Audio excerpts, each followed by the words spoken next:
So, have you ever been in that situation where it feels like you and your partner are just completely out of sync? Oh, all the time. And I don't just mean one of you is on time and the other isn't. I mean, you say something you think is helpful, like you're genuinely trying to help. And they look at you like you just insulted their entire family. Exactly. Or they go quiet and you immediately think, "Oh no, this is it. He's leaving me." But really, he's just, trying to figure out a work problem. That is the universal relationship struggle. We think it's about a lack of love, but Yeah. it's really just a translation issue. The intent is there, but the delivery is all wrong. The intent is love, but the impact is war. I like that. So today we're doing a deep dive into a guide that really tries to unpack this. We're looking at this sort of field guide to the cultural divide between these two archetypes, Mars and Venus. It's important to say up front, we're using Mars and Venus as, shorthand for masculine and feminine energies. These are just archetypes. Right, not strict gender roles. Not at all. Anyone can be in either mode depending on the day. But understanding the default programming it's just so helpful. And the goal isn't to change your partner, is it? I've tried. It doesn't work. Never works, no. The point is to understand. It's like being a diplomat. You don't get mad at people who are speaking French. You learn a few key phrases. You learn to translate so that love can actually, do its thing. Okay, so let's get into that translation. Let's look at the core values. What is actually driving these two different operating systems? Well, it really boils down to how they define their own self-worth. For Mars, the masculine archetype, the core values are things like power, competency, efficiency, achievement. So it's all about results? Entirely performance-based. The motto is basically, if it ain't broke, don't fix it. My success is measured by things working. Okay, and Venus? Venus is a whole different world. The core values are love, communication, beauty, and relationships. Her sense of self isn't defined by what she does, but by how she feels and the quality of her connections. And her motto, love is never having to ask. Which sounds lovely, but it also kind of implies your partner needs to be a mind reader. A little bit. And you can see the conflict brewing right there. Right out of the gate. On Mars, asking for help can feel like admitting failure. You should be competent. But on Venus, offering help is a primary way to show love. So she's trying to show love by offering help. And he's receiving it as a vote of no confidence. He hears, you can't do this on your own. Oof. Yeah, that's a recipe for a fight. And that leads right into these conflict styles the guide mentions. Mr. Fix-It versus the Home Improvement Committee. I've definitely been Mr. Fix-It. I think we all have. It's that classic Martian instinct. He hears a problem, his brain immediately switches to solution mode. But isn't that helpful? If my car breaks down, I want a solution, not just a hug. Of course, but the mistake Mr. Fix-It makes is that he assumes every problem is a broken car. A lot of the time, she's just talking about the traffic. She wants empathy, not a new GPS route. She wants to be heard, not fixed. Exactly. So when she rejects his perfect logical solution, he feels completely unappreciated. He thinks, I gave you the answer. Why are you still upset? Okay, so then flip it. What's the Home Improvement Committee? That's the Venusian instinct. She shows she cares by trying to nurture and improve him. Offering little suggestions. Maybe you should wear this shirt, or why don't you take this route to work? And to her, that's love. She's invested in his potential. But to him, since his whole value is based on competency... It feels like he's being managed, Oh, no. controlled, like he's a project. Yes, he doesn't want improvement. He wants acceptance. He wants to feel like he's already the hero. So he needs to stop trying to fix, and she needs to stop trying to improve. That's a big shift. And gets even harder when you add stress to the mix. Let's talk about the cave and the well. This is maybe the most important concept. When a Martian, gets stressed, his instinct is to withdraw. He goes into the cave. Becomes quiet, zoned out, staring at the TV. Totally. And the Venusian interpretation is often, he's shutting me out, he doesn't love me. Right. Panic mode. But inside his head, the monologue is just, I need to figure this out alone. Men feel better by solving. So he disconnects to focus and solve a problem, any problem, to get his bearings back. So he's not pouting, he's rebooting. He's rebooting. Now, compare that to the well. When Venus gets stressed, her reaction is to expand. She needs to talk. I know the well. She feels better by sharing and being understood. And she might talk about all her problems at once because to her, they're all connected. The leaky faucet is connected to her boss being a jerk, which is connected to that thing you said in 2014. It all goes in the well. She lowers her stress by bonding and talking it out. He lowers his by being quiet and alone. You can literally see them running in opposite directions. He's running for the cave, and she's trying to pull him over to the well to talk. It's a collision, and the guide has some really specific advice for this. Okay, let's hear it. So if your partner is in The Martian, well, what's the game plan for a Martian? Don't try to fix it. Just listen. That's it.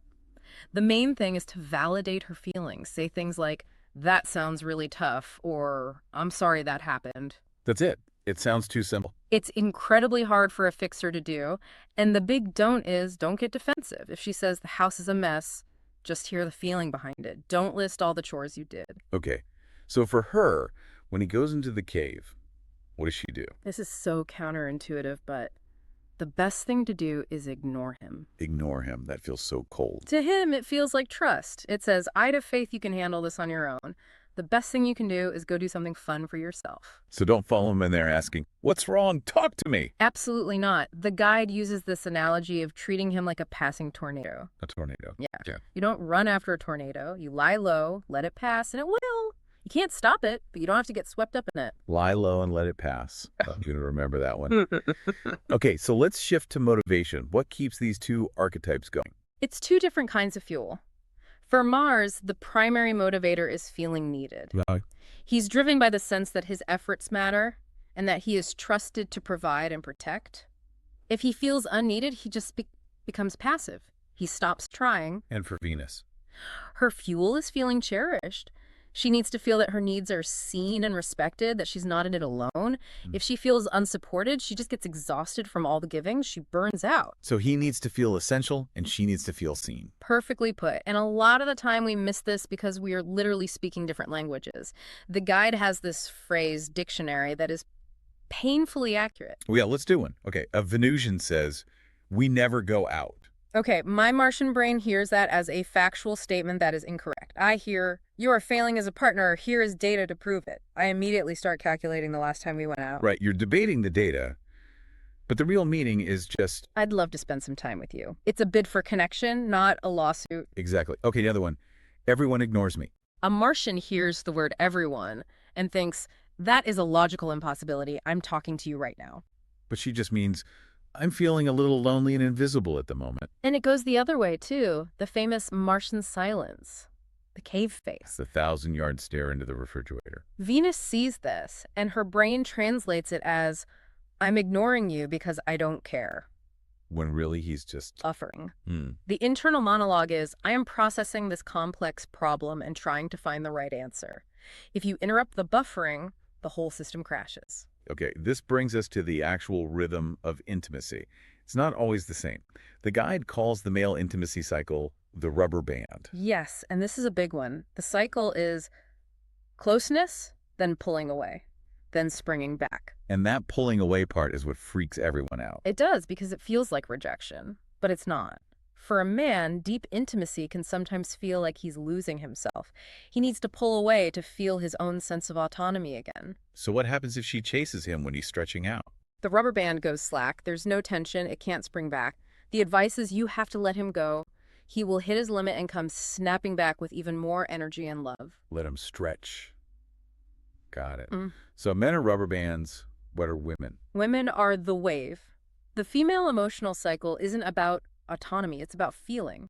Her self-esteem rises and falls like a wave. So she has a peak where she feels great, loving, happy. And then inevitably the wave has to crash. She might feel overwhelmed, sad, and need to release all that emotion. And the partner's first thought is, what did I do wrong? Right. But the key insight is the crash is not his fault. It's a natural cycle. And you cannot stop a wave. The advice for men is just to be there, hold the space, and don't try to fix it. Don't try to build a dam. You'll just drown. Let the wave crash, and she will naturally rise again on her own. Okay. So even knowing all this, arguments still happen. The guide has this section on the anatomy of an argument that talks about the invalidation loop. It's a trap we all fall into. It starts when she expresses an upset feeling, often with a rhetorical question like, "How could you forget that?" Which he hears as a direct attack on his competence. Exactly. So step 2, he falls into the logic trap. He defends himself. He explains why he forgot. And in explaining, he's basically saying her feeling is invalid. If you understood my reasons, you wouldn't be upset. Which just makes her feel more unheard. So she gets more upset, and then he either shuts down or fights back, and there you are, in the loop. That's how you break it. The fix is for him to validate the feeling first, before any explanation. Just, you're right, I'm sorry, that was upsetting. That's it. And for her to try to state the feeling without the rhetorical attack, I feel sad that you forgot, instead of how could you? It's about taking the blame out of it. Okay, I love this next part. The scoring system. Mm-hmm. Because we all keep score, right? We do, and we use totally different math. This is huge. The Martian view is that big acts get big points. So buying a car or planning a huge vacation is like 50 points? Right. And he thinks that 50-point play should cover him for the next few months. It's efficient. But the Venusian scoring system is completely different. To her, every single act of love gets 1 point. 1 point. 1 point. A hug is 1 point. Taking out the trash is 1 point. Buying her a car Is 1 point. is 1 point. That is just terrible news for the guy who just bought a car. It is, because for her, it's not about the size of the gift. It's about the frequency of the thought. She wants to feel loved every day in small ways. The secret is that the little things are actually the big things. Wow. Okay, so focus on volume, not grand gestures. That is really practical. And speaking of practical, let's talk about the language of asking for support, specifically could versus would. This seems so small, but it's massive. Let's say you want help with the kitchen. Saying the kitchen is a mess is indirect. He just hears blame. So you say, could you clean the kitchen? Better, but that's what the guide calls a weak request. When you use the word could, you're asking about his ability. Are you physically capable of cleaning? Which is kind of insulting. Of course he could. Right. It can feel like a challenge. The most effective request uses the word would. Would you clean the kitchen? What's the difference? Would is about willingness. It's a choice. He hears, are you willing to do this for me, for us? It respects his autonomy and invites him to be a hero, rather than ordering him like a subordinate. One word changes everything. Wow. Okay, but what if you're too upset to even ask nicely? The guide has this tool, the love letter. This is a powerful technique for processing your own negative feelings so you can get back to a place of love. How does it work? You have to write through 5 specific emotional layers in order. First, anger.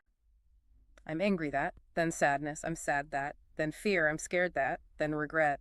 I'm sorry that. And only then at the end, love. I love. You have to go through all the bad stuff to get to the good. You have to. You can't skip a step. The anger uncovers the sadness reveals the fear, and it's a tool for you to center yourself. You don't even have to give the letter to your partner. The act of writing it changes your perspective. I love that. It's about cleaning up your own side of the street first. Okay, finally, let's zoom all the way out. The seasons of love. This is so important. We expect love to be a straight lineup, but it's a cycle. Like the seasons, you have spring, when you're falling in love, everything is perfect, easy. The honeymoon phase. Then comes summer. That's the work. It gets hot, weeds start to grow, you notice your partner's flaws. You have to actively tend to the relationship. And if you survive summer, you get autumn. The harvest. This is that deep, mature love. Acceptance, gratitude, you enjoy the fruits of your labor. And then winter. Winter. It's a time of rest, reflection. It can feel a bit empty, like the passion has gone dormant. It's a time for individual healing. This is probably where a lot of people think it's over. Exactly. The biggest takeaway from this part of the guide is, don't give up in winter. It's just a season. It's not the end. Spring will come again if you just allow for that period of rest. That's a really hopeful way to look at it. Yeah. So to bring it all home, what's the final summary? It really comes down to 4 things. Accept the differences, validate the feelings, respect the cycles, and, most importantly, trust the intent. Trust that they're not your enemy, they're just from another planet. Exactly. When you do that, the struggle stops, and you can actually start to enjoy the differences. I think that's the perfect way to end it. But we'll leave our listeners with one final thought to consider. Which season is your relationship in right now? And are you maybe trying to force a spring romance when you should be doing the quiet, reflective work of winter? Something to think about. Maybe the best thing you can do for your relationship right now is just let it be winter. Thanks for this deep dive. We'll see you next time.